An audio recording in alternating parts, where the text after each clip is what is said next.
The next candidate would like to introduce himself is Mr. Vikram Nair. He's also a lawyer in private practice. Vikram. Hi, my name is Vikram Nair. I'm a lawyer at Norton Rose, an international law firm.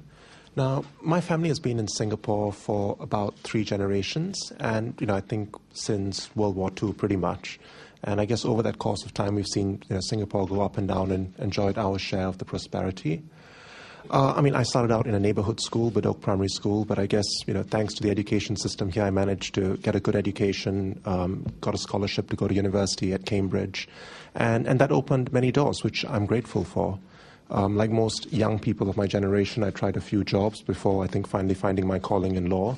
And since then, I think I found a job that suits me very well.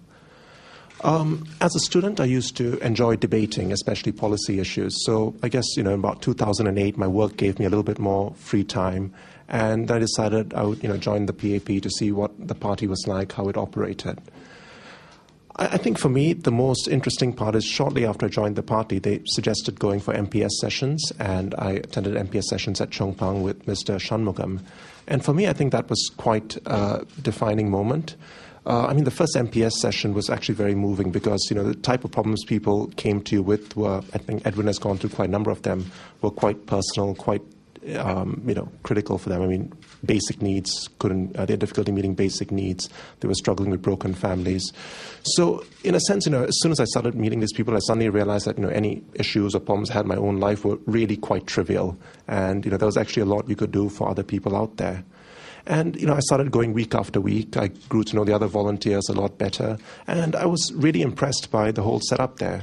And, what I understood much later on was this was a branch that had been built up from 3 volunteers. And I think they had 40 to 50 people every week. And I think, what brings people there week in, week out is the sense of fulfillment they feel whenever they, go out there and help make a difference.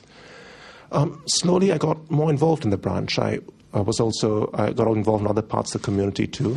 There's this group called the CCC, which is really just a committee of all the different people in the community. It includes citizens, it includes the town council and so on. But, through this organization, I got to attend a lot of the grassroots activities. And at that point, I met a lot more of the residents. And it's interesting because, you see sort of people at different parts of society. And, I really enjoyed those sessions because you get to meet people, talk to them, find out what their issues are.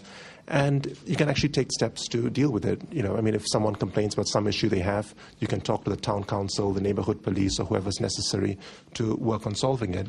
So in a sense, I got a feeling of what I guess, politics really was like. And it really isn't about anything glorious or glamorous. It really is about trying to help out in a particular community.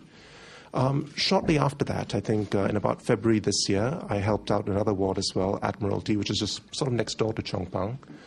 And the MP there was Dr. Maliki, who is a social worker. And what's interesting is, you realize that I think different MPs bring their own sort of personality to the ward as well. So because Dr. Maliki is a social worker, he had a lot of interesting programs, one of which was, try and keep families whose members have gone to prison engaged in the community and supported. So I remember the very first MPS session I was at, this whole family came in and they were just gushing with praise for Dr. Maliki. And, they say, wow, you doctor, you've saved us, you've done wonderful things for us and so on. And he just very calmly said, I'm very proud of what you've done as well. I'm so glad, you've come so far. And then later I found out this is actually a family where, both the husband and wife had actually gone to prison.